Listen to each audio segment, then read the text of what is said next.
6. Sebuah rumah makan vegetarian terkenal. Seorang pemilik yang tampak saleh dan berorientasi pada ajaran Buddha. Sebuah hidangan rolade yang membuat pelanggan memuji-muji.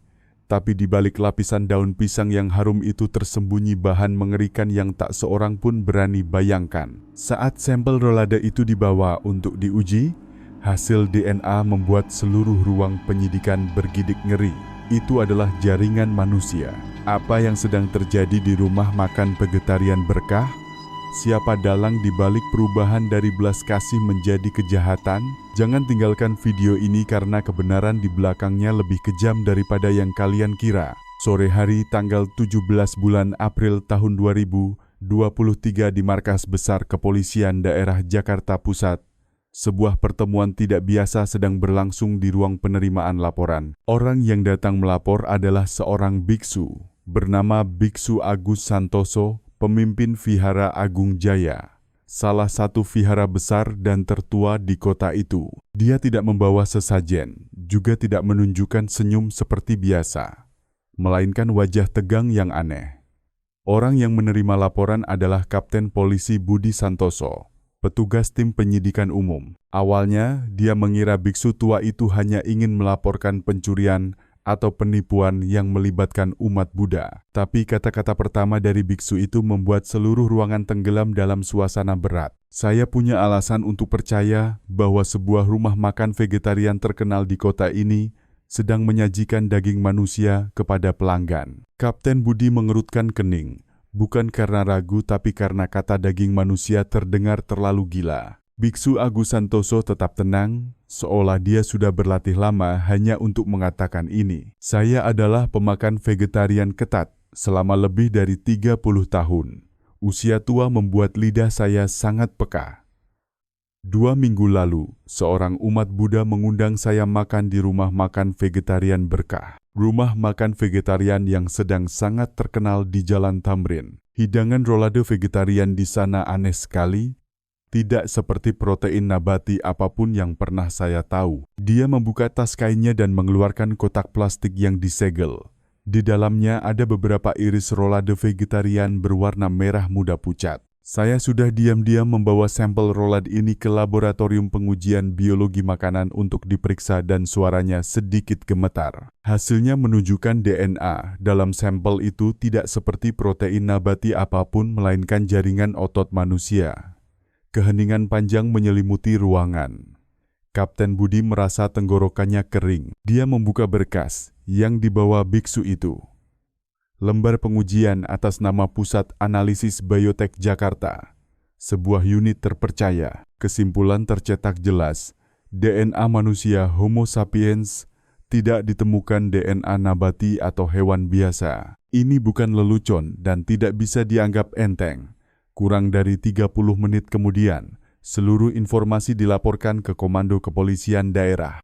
Kolonel Polisi Ahmad Yusuf, Kepala Kepolisian Daerah, secara pribadi memanggil rapat darurat malam itu. Dia membaca berkas dengan teliti, melihat sampel dan berkata dengan suara kering, "Jika benar daging manusia, ini adalah kasus yang belum pernah ada dalam sejarah peradilan Jakarta. Tapi kita butuh hasil resmi dari Institut Forensik Nasional." Malam itu juga, sampel rolade disegel dan dikirim ke Bandung dengan penerbangan mendadak. Sekaligus, sebuah operasi khusus dengan kode rahasia CH-29 dibentuk di bawah komando langsung Kolonel Yusuf. Tujuannya menjelaskan apakah rumah makan vegetarian Berkah sedang menggunakan bahan ilegal, dan jika benar, dari mana asal daging manusia itu. Rencana penyidikan segera disusun, tapi setiap langkah harus dilakukan secara mutlak rahasia. Jika tersangka menyadari dan menghancurkan bukti, kasus bisa mandek. Sebuah tim penyidik rahasia dikirim ke rumah makan untuk menyamar sebagai pelanggan dan mengambil sampel rolade vegetarian langsung. Tim lain melakukan penyidikan terhadap pemilik rumah makan. Seorang wanita bernama Ibu Siti Aminah, berusia 47 tahun, dikenal banyak orang sebagai pengusaha berhati mulia, sering melakukan amal dan mensponsori kegiatan Buddha. Dari luar, Ibu Aminah adalah simbol gaya hidup saleh. Tapi, Apakah di balik senyum ramah itu tersembunyi rahasia mengerikan? 3 hari setelah operasi CH29 dibentuk, tim penyidik nomor 1 sudah menyelesaikan tugas pertama. 2 penyidik, 1 pria 1 wanita, menyamar sebagai pasangan wisatawan memasuki rumah makan vegetarian Berkah pada siang akhir pekan. Rumah makan penuh sesak pelanggan, sebagian besar pemakan vegetarian, orang tua, beberapa biksu dan pasangan muda. Ruangan tenang, dekorasi halus, aroma dupa samar bercampur bau makanan menciptakan rasa damai. Benar-benar bertolak belakang dengan kejahatan yang dicurigai. Pemilik rumah makan Ibu Siti Aminah muncul di tengah makan siang. Dia tenang mengenakan baju kebaya sederhana ala umat Buddha. Tangan memutar tasbih, mulut tersenyum lebar. Dia menyapa setiap meja, tidak berbeda dengan seorang biarawati sungguhan. Makan vegetarian adalah untuk memelihara belas kasih. Makanan di sini semuanya dipilih teliti dari pertanian organik. Ibu Aminah berkata pada seorang pelanggan tua. Setelah makan, penyidik wanita berpura-pura ingin membeli sedikit rolade vegetarian untuk dibawa pulang. Ibu Aminah ramah setuju. Secara pribadi masuk ke dapur mengambil 1 kilogram rolade yang dibungkus rapi dalam daun pisang. Hadiah itu tampak sepenuhnya tidak berbahaya, tapi bungkusan itu ketika disegel dan dikirim ke Institut Forensik Nasional justru membuka pintu menuju neraka. Setelah 48 jam menunggu, hasil dikirim kembali ke tim operasi CH29 DNA manusia Homo sapiens. Tidak ditemukan jejak nabati atau hewan yang biasa ada dalam produk makanan vegetarian. Seluruh komando terdiam, tidak ada keraguan lagi. Laporan Biksu Agus Santoso adalah fakta. Segera, perintah penggeledahan darurat terhadap rumah makan vegetarian Berkah dan rumah pribadi Ibu Siti Aminah disetujui oleh Kejaksaan Negeri Jakarta. Pukul 21 malam itu, 2 tim kerja khusus bergerak serentak. 1 tim masuk ke rumah makan melalui pintu depan, sementara tim lain mendekati rumah 2 lantai Ibu Aminah di gang nomor 7 Jalan Sudirman. Di rumah makan, saat polisi muncul, Ibu Aminah berdiri kaku. Senyum biasanya langsung hilang. Wajahnya tidak menunjukkan amarah atau kebingungan, hanya tatapan kosong yang mengerikan. Apa yang kalian lakukan? Ini tempat melayani pemakan vegetarian, saya tidak melakukan kesalahan apapun. Dia tergagap, kami punya perintah penggeledahan dan penangkapan darurat, silakan kerjasama. Tanpa melawan, tanpa reaksi, dia hanya menunduk pelan menyodorkan tangan untuk diborgol polisi. Pada saat yang sama, tim pemeriksa memasuki area dapur di belakang rumah makan. Kulkas stainless bersih, semuanya tertata rapi, tidak ada jejak daging hewan. Namun, sebuah pintu baja di sudut tersembunyi, terkunci rapat dengan gembok nomor langsung menarik perhatian. Seorang karyawan mengakui tempat itu hanya boleh dimasuki pemilik. Tidak ada yang boleh menyentuh. Letnan Polisi Hari, ketua tim memerintahkan memecah kunci. Setelah bunyi klik, pintu terbuka memperlihatkan ruang dingin beku.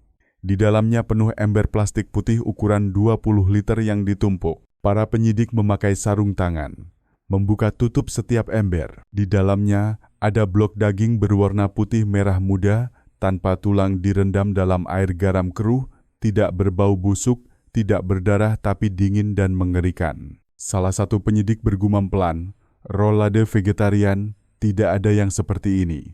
Penemuan mengejutkan sudah terbukti. Tapi siapa yang memasok bahan mengerikan itu untuk Ibu Aminah?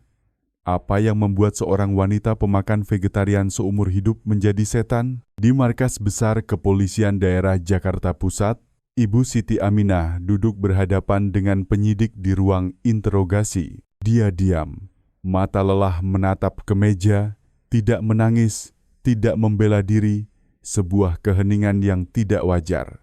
Kolonel Ahmad Yusuf masuk, membawa berkas dan tablet komputer. Dia meletakkan di depannya foto-foto ruang dingin.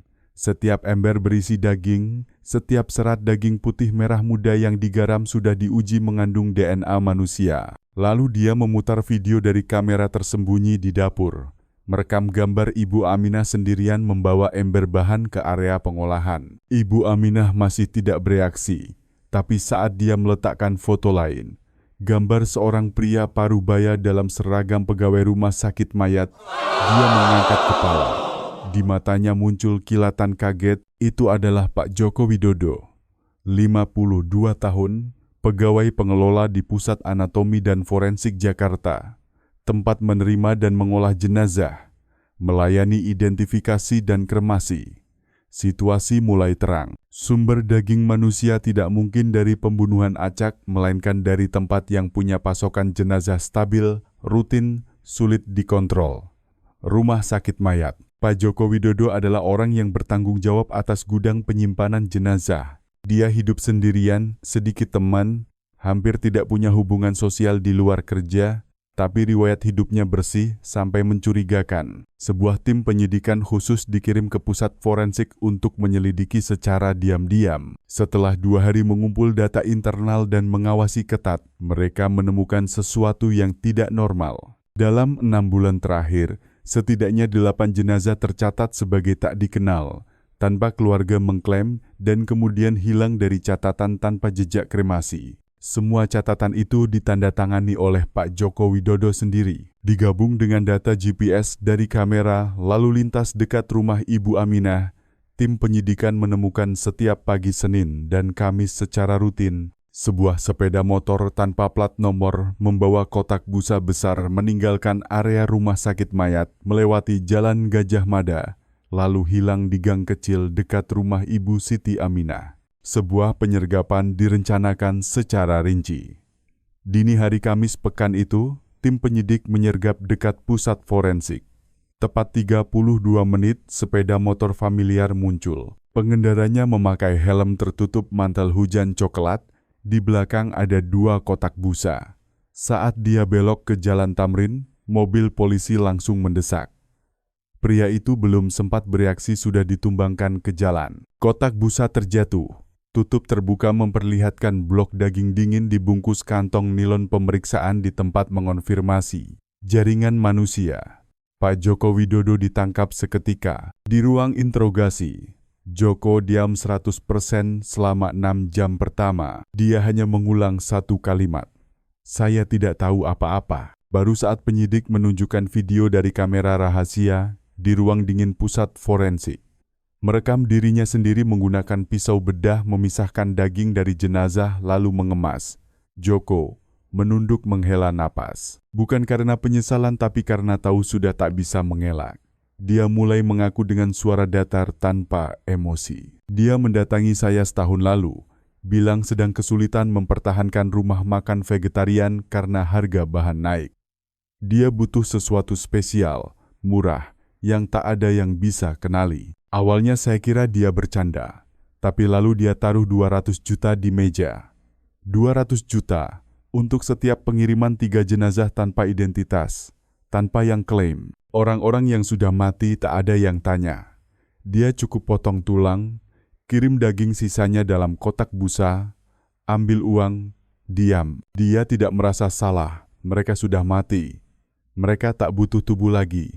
Di pikiran Pak Joko Widodo, itu hanya transaksi, tanpa darah, tanpa air mata. Tapi di mata para penyidik, itu puncak degradasi. Sebuah rumah makan vegetarian, sebuah rumah sakit mayat, sebuah jaringan untung dari mayat. Dan di tengah semuanya adalah Ibu Siti Aminah, wanita yang seluruh kota pernah panggil penebar belas kasih. Tapi pertanyaan terbesar masih terbuka, apa yang membuatnya? Seorang yang pernah menjadi biarawati, pernah hidup dekat ajaran Buddha, tergelincir sampai mengubah pelanggan menjadi pemakan sesama manusia. Jawabannya datang dari masa lalunya sendiri, masa lalu yang belum pernah terungkap. Setelah Pak Joko Widodo mengaku, seluruh proses pasok jenazah ke rumah makan Berkah, tim operasi kembali fokus menyelidiki mendalam Ibu Siti Aminah, wanita yang dilihat sebagai pusat kasus. Riwayat hidup Ibu Aminah dari luar sepenuhnya bersih. Dia lahir tahun 1978 di Desa Cilandak, Jakarta Selatan.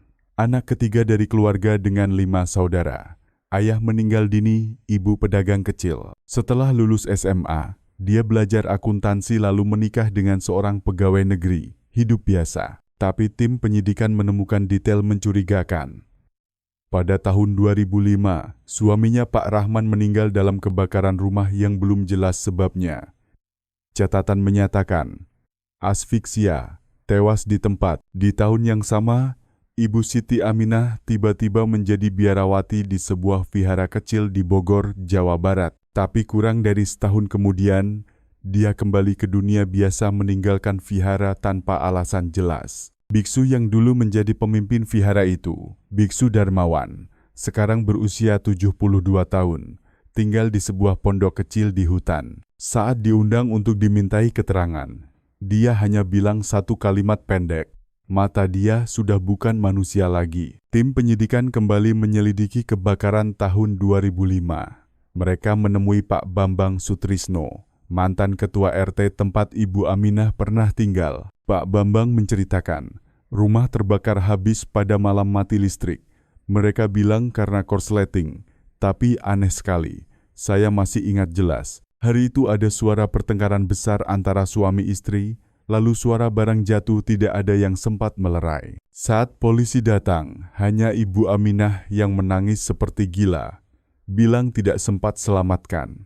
Detail penting lain, Pak Rahman pernah punya catatan kekerasan rumah tangga. 2 tahun sebelum meninggal, Ibu Aminah pernah melapor ke kantor polisi soal dipukul suami, tapi kemudian cabut laporan dan tolak kerjasama. Para penyidik menyimpulkan sangat mungkin kebakaran, bukan kecelakaan melainkan akhir dari tragedi pernikahan yang membara lama. Dari situ, Ibu Aminah hilang dari kota, hidup menyendiri, lalu tiba-tiba kembali dengan topeng orang suci membuka rumah makan vegetarian. Kenapa rumah makan vegetarian?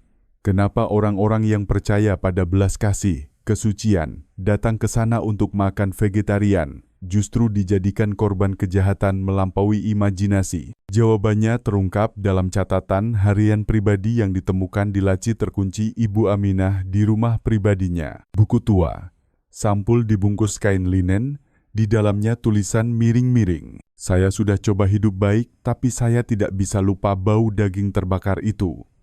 Tubuh dia tergeletak di api. Saya cium aroma manis. Saya tidak tahu itu obsesi atau pembebasan. Setiap lihat pelanggan puji rolade, saya rasakan seperti meluapkan dendam. Mereka makan, mereka memuji, mereka mana tahu sedang mengunyah apa. Catatan harian berakhir dengan kalimat dingin. Saya pernah ingin selamatkan diri dengan ajaran Buddha, tapi Buddha tidak selamatkan.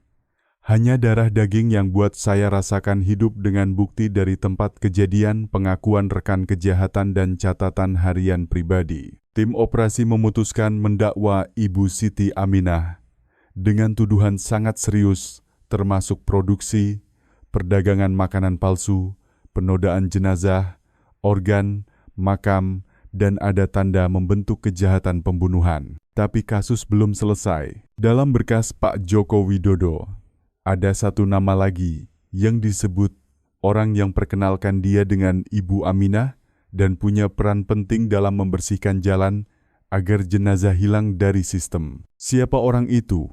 Dan apakah kasus berhenti di 2 dalang utama?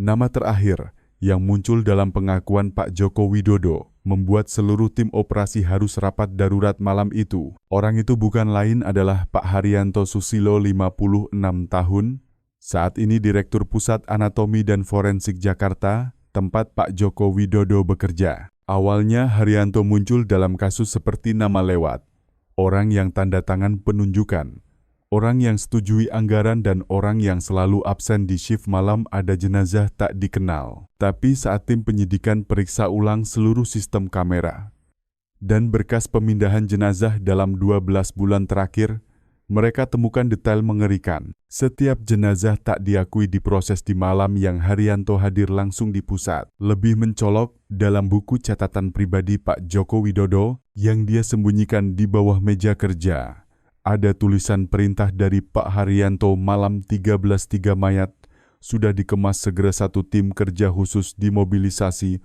untuk mengawasi setiap gerak Pak Haryanto Susilo. Pria ini dikenal prinsipil, dingin, bicara sedikit kerja banyak.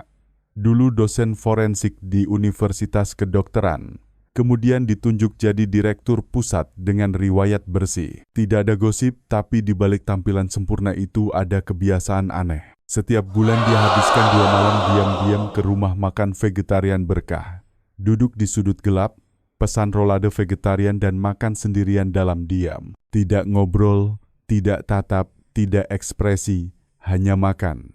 Kamera keamanan sudah rekam setidaknya 7 kali Pak Haryanto muncul di rumah makan dalam 3 bulan terakhir. Tanggal 28 Mei, Kejaksaan resmi setujui perintah penangkapan darurat dan penggeledahan tempat kerja rumah Pak Haryanto Susilo. Saat polisi serbu kantornya pukul 6 pagi, pria itu sedang duduk di kursi, tangan pegang buku tebal bersampul hitam berjudul Tubuh, Jiwa, Mayat, Batas Kedokteran, dan Etika. Dia tatap para polisi dengan mata tenang. Saya tahu kalian akan datang, tapi saya tidak kira secepat ini.